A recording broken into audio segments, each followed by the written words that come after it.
Welcome to Movement Memos, a TRUTHOUT podcast about things you should know if you want to change the world. I'm your host, writer and organizer, Kelly Hayes. Today, we are going to talk about a struggle that you may or may not have heard about because it has been woefully underreported. Organizers with the Shut Down Red Hill Coalition saw a huge victory on March 7th when the U.S. military announced it would drain and decommission the Red Hill bulk fuel storage facility on the island of Oahu in Hawaii. Reporters at the press conference where this historic concession was made seized the opportunity to ask military officials questions about Ukraine, but showed little interest in the announcement itself. Most media outlets have barely acknowledged this struggle, or the tremendous victory that organizers have won here. That's a big problem.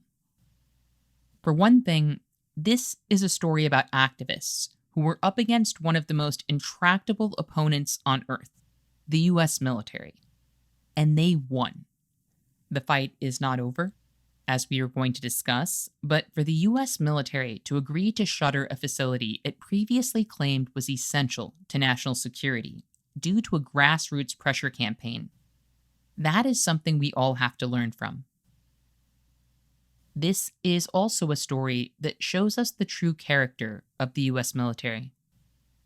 We need to grapple with the realities of US militarism right now, because people have a habit of thinking in binaries.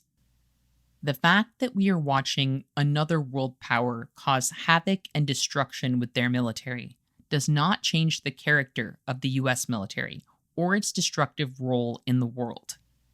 There's also a lot of deeply important history tied to this campaign that I think we should all know and consider as we weigh our own choices about the future.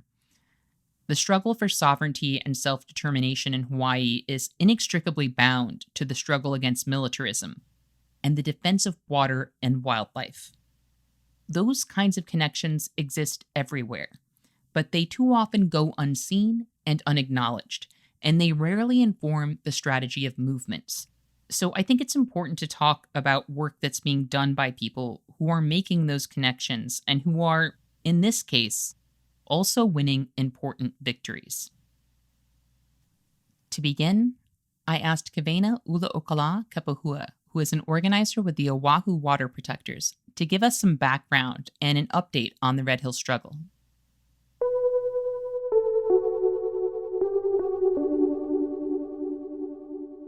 So my name is Kawenaʻulaokalā Kapahua. I'm a Hawaiian independence and activist here in Hawaii and a water protector. Hawaii was an independent nation up until 1893 when it was illegally overthrown by U.S. Marines in a coup and resulted in the creation of the state of Hawaii. Around World War II, the Red Hill bulk fuel storage facility was created. And a brief history of this is just that this massive fuel storage facility was created around the time of the Pearl Harbor attack. It could hold up to 250 million gallons of fuel. The tanks are about 20 stories high and about 100 feet wide. So these are massive tanks that are pill-shaped. They're buried underground, and the original idea was that that would prevent them from being bombed because a lot of the U.S. fuel during Pearl Harbor was stored in open-air facilities, and so they were worried about it getting destroyed.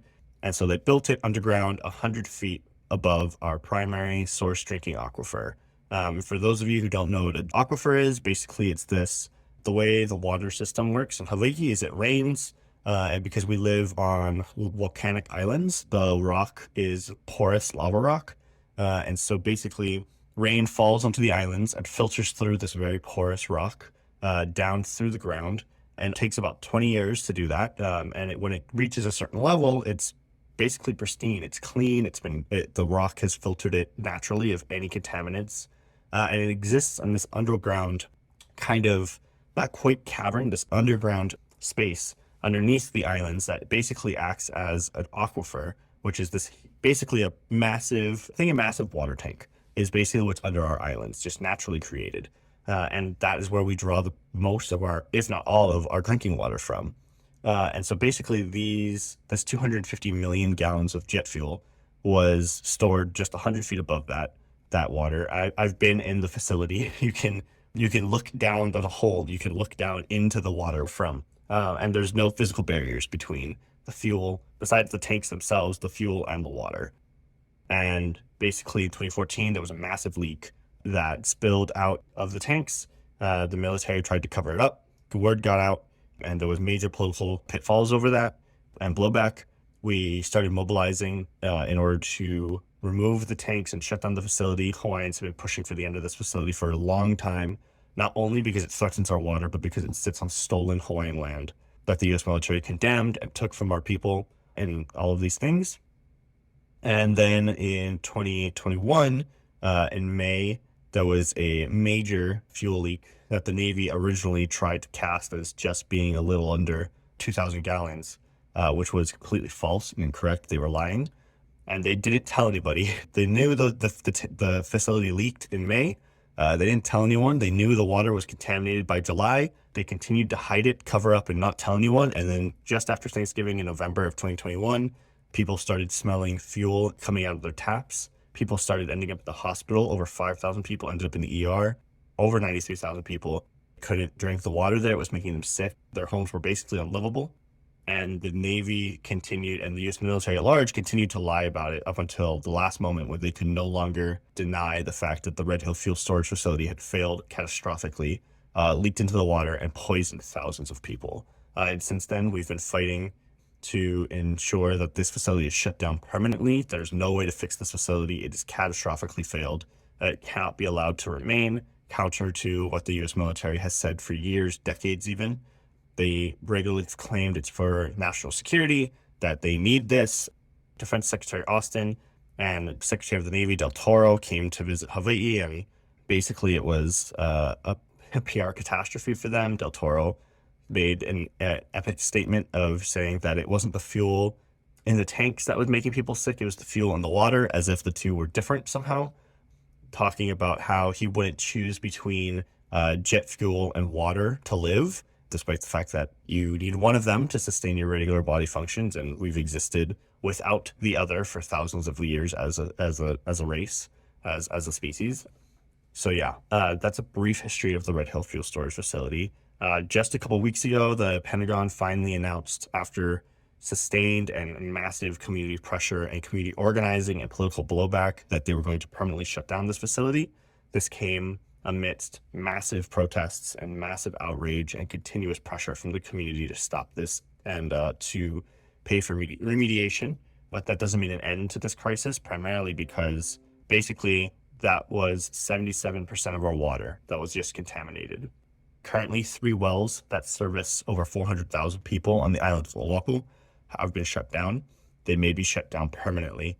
We may never be able to drink from this water source ever again, which means that the entire metropolitan area of Honolulu no longer has water wells within its vicinity. We're pulling water from other areas on the island, which means that we've just lost 77% of our water. We're obviously we're making up a tiny portion of that now. And as we move into the summer months, that means we're going to have water shortages. And the way our water system works, it means that certain areas may turn on the tap this summer and nothing's going to come out. And that's an unprecedented crisis here in Hawaii. It's absolutely ridiculous that one of the most brain-rich places on Earth is going to be facing a water crisis because for 80 plus years, military officials decided they were willing to poison everybody on this island and make life very difficult on this island simply so they could use this fuel to wage war.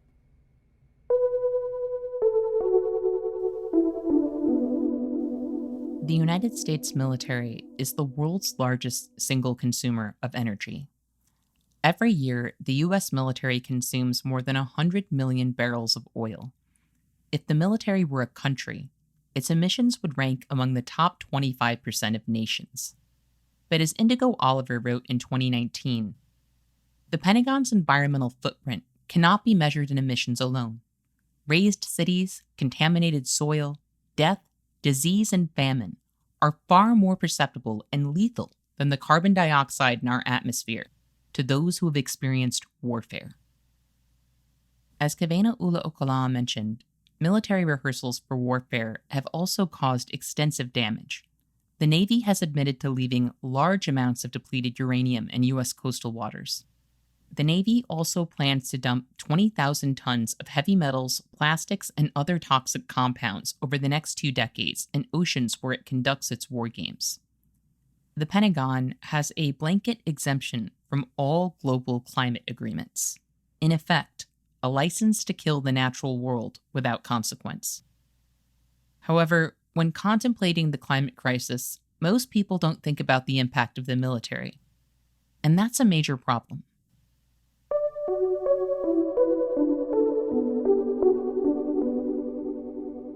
I think one may only need to look at the water crisis we're facing this summer. The fact that Hawaii is, like I said, one of the wettest places on Earth. We see some of the highest levels of rainfall of anywhere on Earth.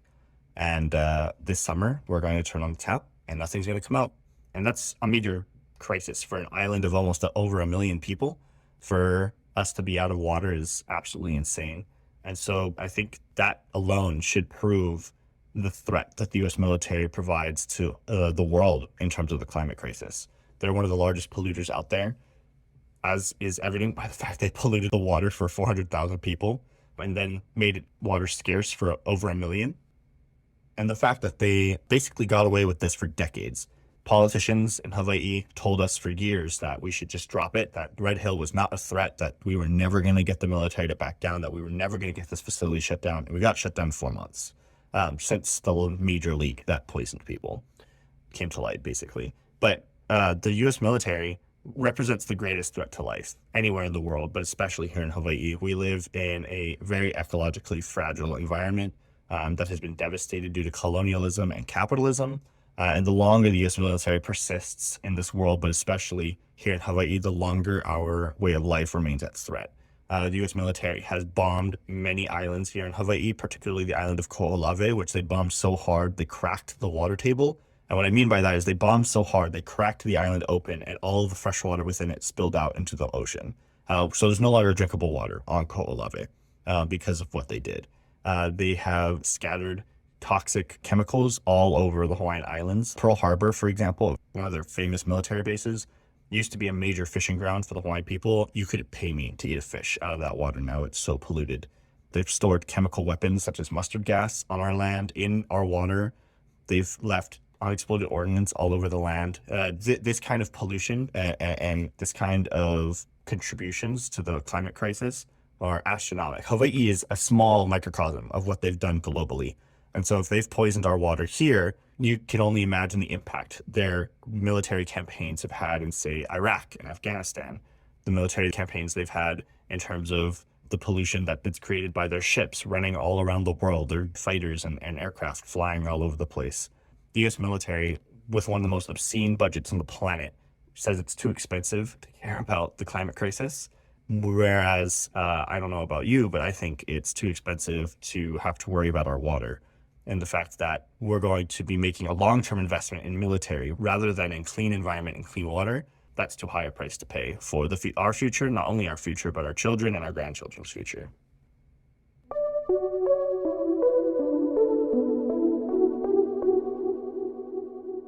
Many people think of Hawaii as a paradisical tourist destination. But in the words of journalist Millicent Cummings, most tourists would be hard-pressed to imagine 500 tons of TNT blasting into pristine shoreline, or toxic sewage flowing into the waters of Waikiki, or whales beaching themselves to escape Navy sonar testing. Hawaii is, however, the endangered species capital of the world. It stands to reason that the United States military, being the greatest polluter and largest emitter of carbon dioxide on the planet, might have something to do with that unacceptable fact. Cummings called Hawaii the most militarized group of islands in the world. That characterization does not jive well with popular depictions or perceptions of Hawaii, and that disconnect is largely the product of historical erasure.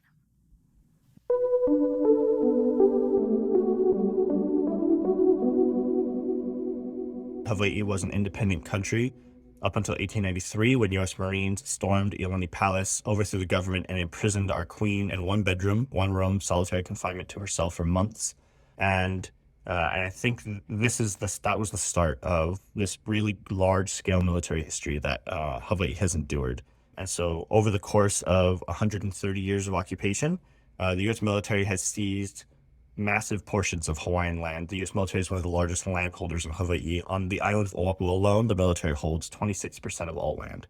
So over a quarter, which is an absolutely insane amount of land for them to hold, especially on an island. We don't have that much land to go around already. And almost all of the land they hold has been turned into Superfund sites. For those who don't know, Superfund sites are sites that are so contaminated there may be no remediation for them.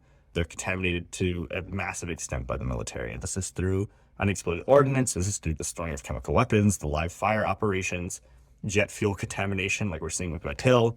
And so basically wherever the military has gone in Hawaii, it has brought deaths, it has brought contamination, and it has brought pollution, and it's brought evictions. So Red Hill is just one area that they condemned the land in that area to claim it for themselves.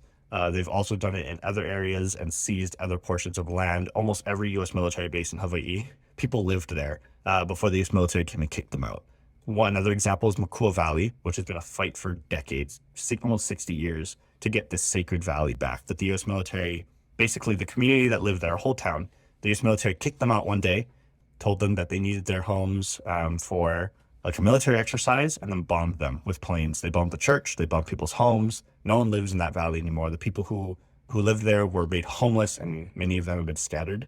We're still fighting to get that valley back. Other areas such as Ko'olave, like I mentioned earlier, have been bombed so hard they broke the water table. That island was forcibly taken from us. We forced the military to give it back in the 1990s through massive protests and massive risks of life and 2 deaths to get that island back. The military said they would clean it up. They didn't. Other areas include Pearl Harbor, like I mentioned earlier, which is so contaminated that you can pay me to eat a fish out of there, even though it was one of the major fishing grounds for our people. There are fishing tribes all over that area. The reason it's called Pearl Harbor is because it used to be home to an abundance of pearl-producing oysters, which are now extinct due to the U.S. military. One of the other large areas near my hometown of Kailua is Kawenaʻulaokalā Marine Corps Base, which was called Mokopu. It's a really important site for Hawaiians. A lot of sacred sites, a lot of ancient temples are there, a lot of sacred burial sites, and the U.S. military has turned this into a Marine Corps base. The community that lived there was also evicted, and the burial sites there have been sites to use. They've been excavated, they've been destroyed, they've been used to practice invasions and run tanks over. It's absolutely insane. And this is just a small trend. Agent Orange was produced here in Hawaii for the U.S. military and then practiced or tested on our forests before taking it to Vietnam to utilize on the people there. Every 2 years, the U.S. military hosts the RIMPAC military exercises here in Hawaii, which is some of the largest military exercises in the world. They invite over 26 countries to come and take part in their war games here. Most of them, countries and regimes with horrible human rights records, including the Israeli IDF, the Indonesian military, which is committing genocide in West Papua, the military of the Philippines, which is constantly killing journalists, teachers, activists. So if you want to look at the military history of Hawaii, it is extensive. And constantly our land is not only destroyed for our use, but it's also utilized to train other oppressive regimes around the world to go and commit genocide and other hallmarks of the U.S. military on people across the planet.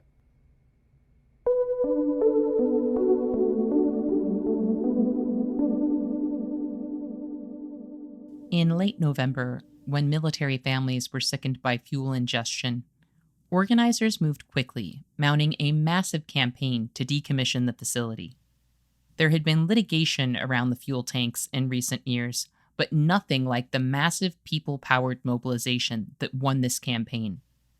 So I asked Kawenaʻulaokalā if he felt there were lessons that the rest of us should glean as activists and organizers from the work that happened here.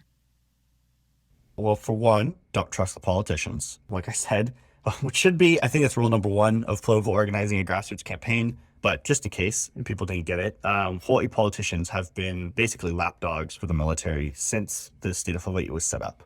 Daniel Inouye, hailed as a war hero, hailed as like one of the greatest U.S. senators of all time, an absolute corrupt, maniacal politician who sold out Hawaiian people and Hawaiian land, who empowered the military-industrial complex and made millions off of it. He's one of the primary reasons Red Hill still exists. Mazie Hirono, Brian Schatz, Ed Case, current politicians for Hawaii all are also major reasons why Red Hill existed all the way up until today, because they pushed back and fought really hard against the community to silence our voices and to ensure the military got as much funding as they wanted to ensure that they could continue carrying out their pollution campaign here in Hawaii. And so if you're an organizer and you're fighting for your land, or you're fighting the U.S. military, understand that the politicians are not going to be your friend, and only overwhelming political pressure is going to force them to do anything. Primarily just because the deep pockets the military has, the military industrial complex has in terms of campaign donations to people. And in running this kind of campaign, it required mass mobilization. I mean, it meant that one of the things the U.S. military has done here in Hawaii is try to disconnect people from their understanding of our land and the way our land is an interconnected system. So a lot of people the military was just trying to say, oh, this isn't a problem, this isn't a problem. And then when it finally was a problem, they were only saying it was a problem for their areas that they were under control of, making sure to hide from people that this aquifer that they poisoned services 400,000 people, most of them civilians, not all of them military, most of them just families and working class people trying to get by. And so that was one of the really important impacts of this, was to make sure that we focused very heavily upon this, and we're still focusing very heavily upon this, that yes, the military families are the ones who've been poisoned. Yes, they've seen severe harm. Some of them are going to have lifelong health effects because of this, and the military needs to compensate them. It needs to care for them.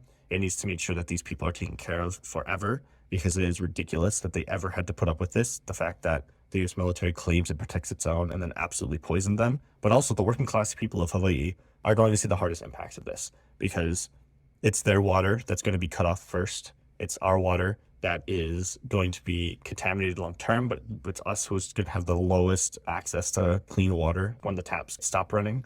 And, we have the least options when it comes to that. And so I think focusing on the impacts among, the most vulnerable members of society is important, because we have the most immediate need. And so I think that was one of the most important things here, was making sure that the people who were going to be the most affected by this were in the know. So we ran extensive canvassing campaigns, going up and down through whole communities, passing out information, getting people in the know, making sure people were up to date about what was going on. People who lived on the other side of the island from Pearl Harbor and Red Hill were not in the dark about the fact that this crisis absolutely affected them and would impact their water. Yeah. So as far as lessons for other organizers, if you're going to fight the military, you have to fight them hard. Understand that they have goals that are completely contradictory to life on Earth, completely contradictory to the betterment of the working class, betterment of average people, the betterment of literally anybody but themselves and their very wealthy military industrial complex corporations.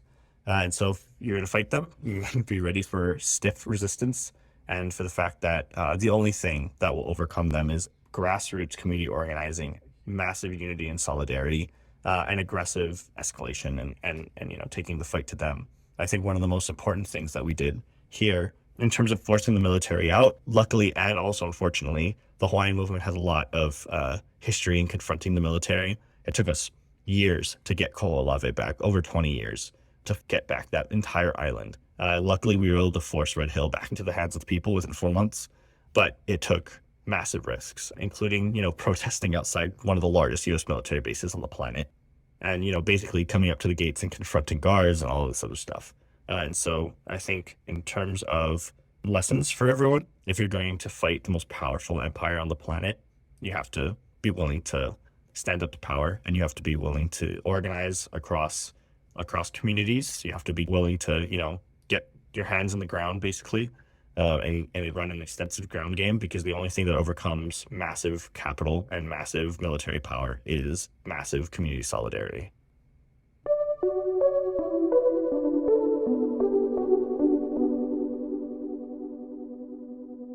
I think this campaign is a beautiful example of what's possible when people are willing to leverage collective power for the sake of collective survival. It is not unusual for the military's actions to simultaneously harm the communities it occupies, the natural world, and its own employees and their families. It is highly unusual for people to turn that interconnected suffering into collective action. But that doesn't have to be remarkable.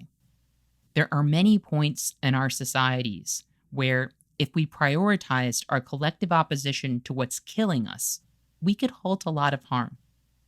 And if we continued to build upon that power and those priorities, we could rattle, upend, and crack open the systems that oppress us.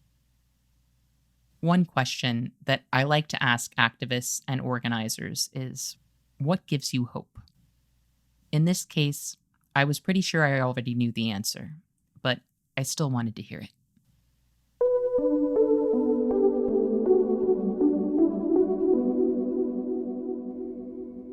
The fact that we shut down this massive, what the U.S. military called state-of-the-art facility in 4 months gives me a lot of pride. Primarily, it gives me a lot of hope because we're at a time when the U.S. is absolutely committed to a new Cold War. It's absolutely committed to massive further militarization. Biden just approved the largest military spending budget ever, I want to say. I believe, so, like, just an obscene amount of money, the fact that they're committing more and more money to this. I mean, Biden's whole presidency has been ignoring what people are calling for and funding the violent, tyrannical, and oppressive programs the U.S. runs, funding them even more, whether it be police, which murder people of color on a regular basis, or funding the U.S. military, which commits genocide wherever it goes, commits pollution, and basically is sending our entire planet hurtling toward uninhabitability.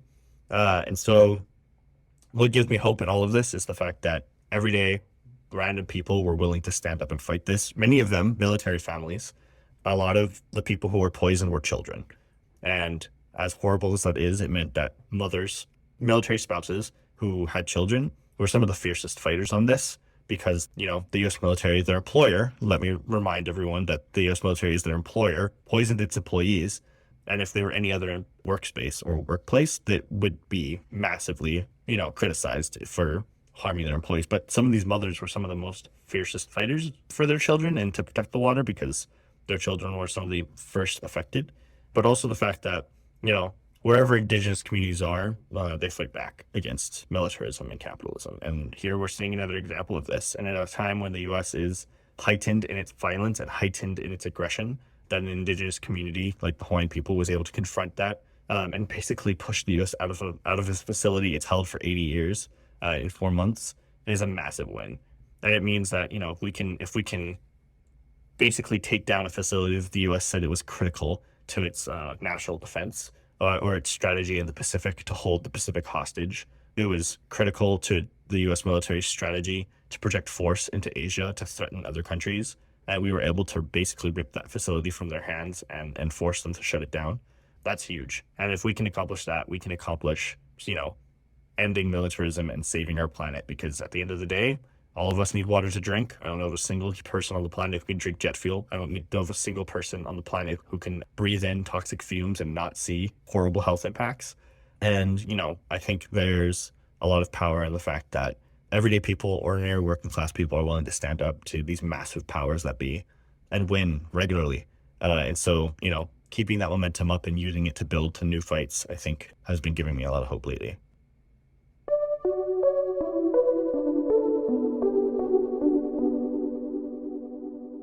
When I was a child, the U.S. declared its first war on Iraq, claiming that its neighbor Kuwait must be defended. The country was fixated, but the visuals were highly curated, a lesson learned from the Vietnam War. There would be no body counts, but we did get trading cards and video game-like imagery of missile launches. By the time the U.S. was waging war on Afghanistan, people here had learned to ignore war in the same way they ignore prisons. Now, a war is raging, the world is watching, and another country is the aggressor. So every impact is emphasized rather than concealed from camera view. And the victims are white. So some people are reacting as though the horrors of war, including environmental impacts, have just been born. But it's crucial that we remember that war is always the work of hellmaking and the creation of deathscapes. And for the US military, there is no peacetime, because people whose land is occupied, whose water is poisoned, who watch the world around them die for the sake of military emissions, fuel storage, war games, and more, are not experiencing peace. They are experiencing violence. If we want to fight for the future, we must recognize these systems for what they are. We also need to uplift stories that will help people understand the truth of these systems and how to fight back. That's why Red Hill's story is so important to tell amid media silence.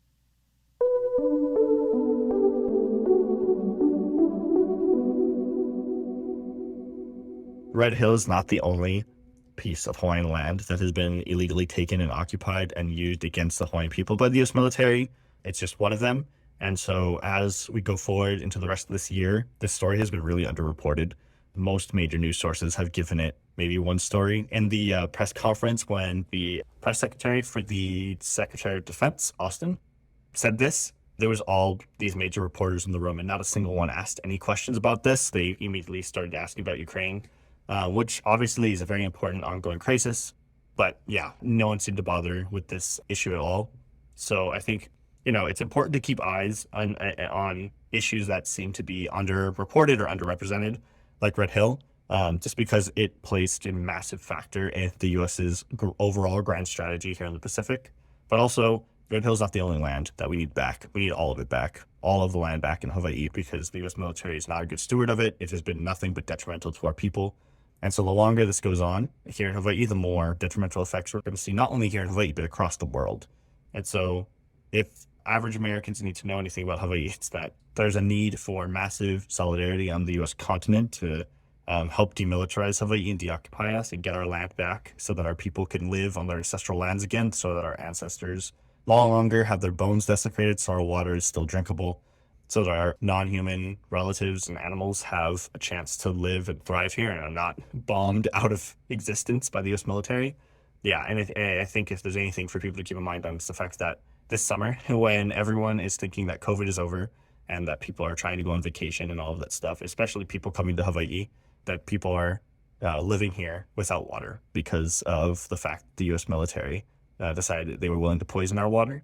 And the longer this goes on, the more of us are going to suffer and the more of us are going to go without water. And that, if they can do this to us, they'll do this to anyone. And so, to be prepared for that and to fight before it happens to you, kind of thing. The best time to get into the streets was yesterday, and the second best time is today. And so get involved and start fighting for your community before this happens to it.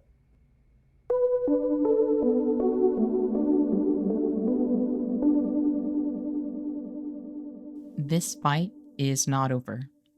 And it is, of course, only one chapter in a much larger struggle. But it is a victorious story, and we need those. Over 70 groups and large numbers of everyday people came together in Hawaii, and despite their many differences, they waged a phenomenal pressure campaign and beat the goddamn U.S. military. We lose a lot more than we win in this work, but every once in a while, people pull something off that makes me sit upright in my chair and think, that's right. That's what people can do.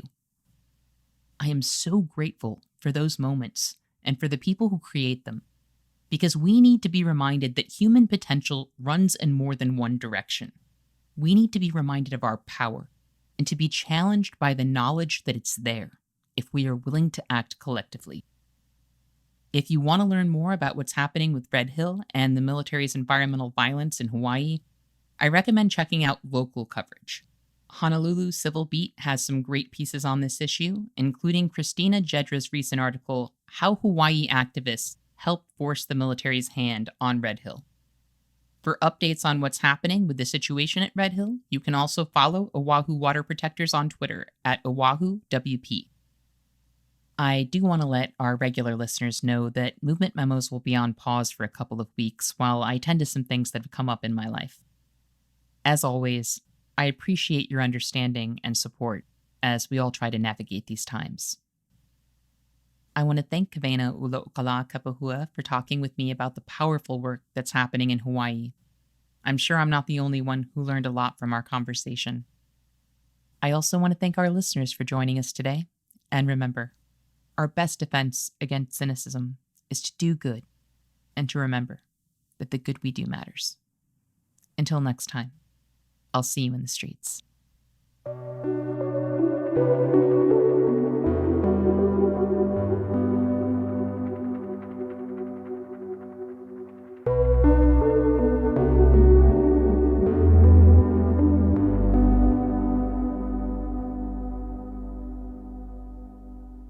Thank you for listening to Movement Memos. This show wouldn't exist if it weren't for TruthOut, and TruthOut's independent news and commentary wouldn't exist without listeners and readers like you. We have no paywalls, no corporate sponsors, and no ads, except for fundraising appeals like this one. So if you can and would like to support our work, please consider dropping by truthout.org to make a donation today.